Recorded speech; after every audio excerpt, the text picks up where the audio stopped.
সন্তান হচ্ছে সর্বপুর, মানে সাপেদের মা। আমি তুমি পারবে আমার সন্তান সাপেদের জন্য স্বর্গ থেকে অমৃতের কলসি সর্বপূর্ণ ছাপ আমি নরকে যেতে পারি। সন্তানের কর্মইটাই না, যার কাছে আমি সারা জীবন সেবা করেও ঋণ শোধ করতে পারবো না, সে হলো মাতৃ জননী। জননী জনম বিশ্ব সরকার। আমি যাব। গরুর মহারাজ গেলেন স্বর্গে, ইন্দ্রলোকে। ইন্দ্রকে যুদ্ধের পড়া গিয়ে বললেন, মা তুমিও মা, তবে সৎ মা। তুমি যা বলেছিলে আমি তাই করেছি। অমৃতের কলসি আনতে বলেছিলে স্বর্গ থেকে, আমি অমৃতের কলসি এনেছি। তাই এবার মাকে আমার মুক্তি দাও। কদ্দু বললেন, গরু তুমি যখন তোমার কর্ম করেছো, তুমি কথা রেখেছো, আজ থেকে আমার উচিত তোমার মাকে মুক্তি দেওয়া। তাই আজ থেকে তোমার মা বিনতাকে আমি দাসী বৃত্তি থেকে মুক্তি দিলাম। সাপ মরলো, লাঠিও ভাঙলো না। গরুরের মা মুক্তি পেয়ে গেল। বিষ্ণুর বাহন গরুর মহারাজ, তার মাতৃ মুক্তি হলো। কিন্তু ওদিকে ইন্দ্রদেব মনে মনে চিন্তা করলেন যে সাপেরা যদি অমৃত খেয়ে নেয় তাহলে অমর হবে, আর সাপেরা বিষ দিয়ে পৃথিবীটাকে বিষময় করবে, আর কেউ বাঁচবে না, পৃথিবীর সব প্রাণ শেষ হবে। তাই বাঁচাতে হবে পৃথিবীকে। গরুর মহারাজ নিজের সন্তান জয়ন্তকে পাঠালেন। জয়ন্ত গিয়ে সাপেদের অমৃত গ্রহণ করার আগে অমৃতের কলসিটা সাপেদের হাত থেকে বাঁচিয়ে পুনরায় স্বর্গে নিয়ে এলেন।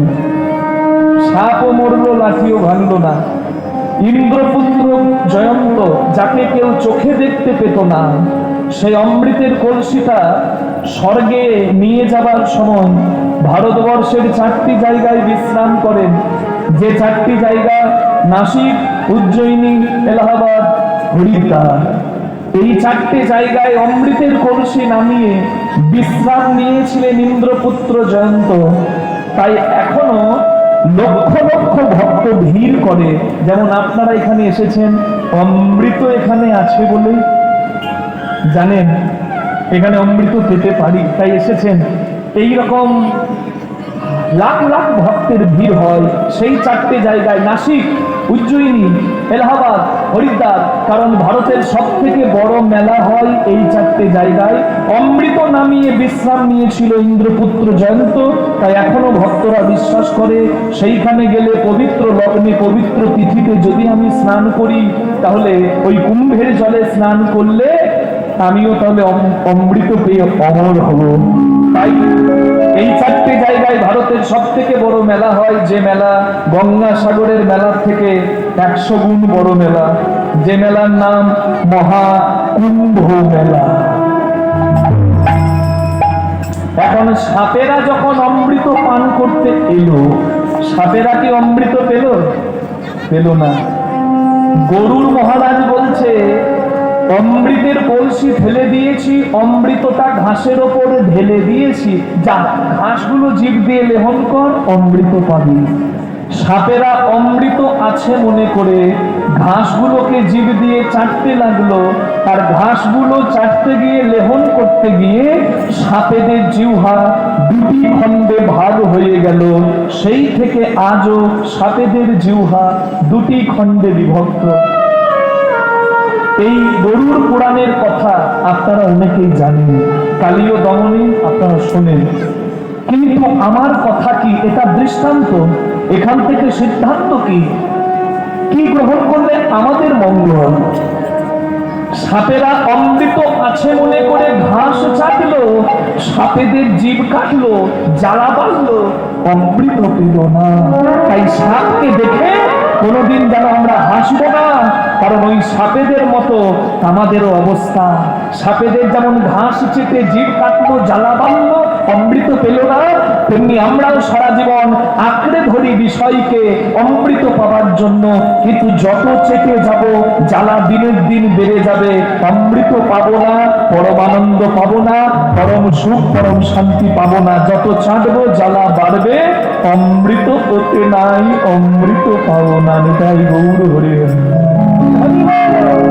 তাহলে অমৃত আছে কোথায়? যে পাওয়ার জন্য, যে অমৃত পাওয়ার জন্য আপনারা এইখানে এসে বসেছেন। কারণ জানেন, এখানে এই 3 ঘন্টা 3.5 ঘন্টা এখানে মনটা দিলে আঁচল খালি করে কেউ বাড়ি যাবে না। এখানে এমন কিছু পাওয়া যেতে পারে যেখানে বাজারে মূল্য দিয়েও সেটা মিলবে না।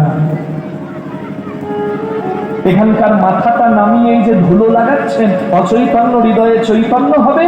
আর এই কীর্তনের কথা, যে শাস্ত্র কথা, যে ভাগবতীয় কথা, যে কথা মানুষের দুর্বৃত্তকারী মনের প্রবৃত্তি সুন্দর করতে পারে, যে কথা মানুষের পথ সুন্দর করতে পারে, যে কথা মানুষের চরিত্র গঠন করতে পারে, সেই কথা শুনে কেউ যদি বিন্দুমাত্র গ্রহণ করে, তাহলে তার জীবনে পরমানন্দ আসবেই, সে পরম ধনের ধনী হবেই, সে পরমানন্দ পাবেই। তাই গৌর প্রেমানন্দে তা দেখি গৌর হরি করুণা করিয়া হরি নামামৃত দিলে জীবের ঘরে ঘরে গিয়া, বিষ থেকে বাঁচার উপায় অমৃত। এখানে অমৃত কি কি অমৃত? হরিনামামৃত, সংকীর্তনামৃত, চৈতন্য চরিতামৃত, রামকৃষ্ণ কথামৃত, ভাগবত অমৃত, এখানে অমৃত আছে। তাই এই অমৃত থেকে যেন আমরা কেউ বঞ্চিত না হই, তাই দুটি বাহু তুলে একবার সবাই মিলে আমরা প্রার্থনা জানাই গৌরাঙ্গের চরণে, যেন আমরা আজকে অমৃত থেকে কেউ বঞ্চিত না হই। নিতাই গৌর হরি বল। গৌরাঙ্গ কৃপায় যারা দুটি বাহু পেয়েছেন তারা তুলবেন। মা বাবার আশীর্বাদে, প্রভুর কৃপায় যারা পেয়েছি হাত, এ হাত যার কৃপায় দিয়ে ধন বুঝে মন কেড়ে নিতে কতক্ষণ, তার নামে তুলে দিলেই মঙ্গল। তাই দুটি বাহু তুলে একবার সবাই বলি, নিতাই গৌর হরি বল, নিত্যানন্দ বল, শ্রী অদ্বৈত শ্রীবাস গদাধর।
নানা মন্ত্র নয়, মহামন্ত্র, সবার মন্ত্র সবার।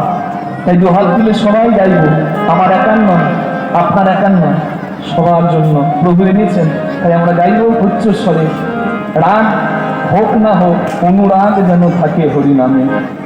ভক্তি ভরে দুটি বাহু তুলে একবার বলি, হরে কৃষ্ণ হরে কৃষ্ণ কৃষ্ণ কৃষ্ণ হরে হরে, হরে রাম হরে রাম, রাম রাম হরে হরে, হরে কৃষ্ণ। অমৃতের জন্য কম নয়, কৃষ্ণ কৃষ্ণ হরে হরে, বাবা হরে রাম হরে রাম, রাম রাম হরে হরে, হরে কৃষ্ণ কৃষ্ণ কৃষ্ণ হরে হরে।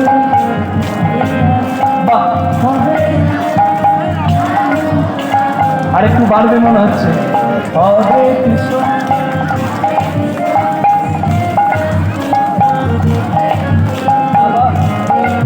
প্রভু শুনছেন?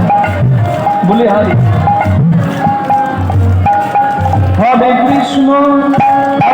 কৃষ্ণ কৃষ্ণ কৃষ্ণ হরে হরে হরে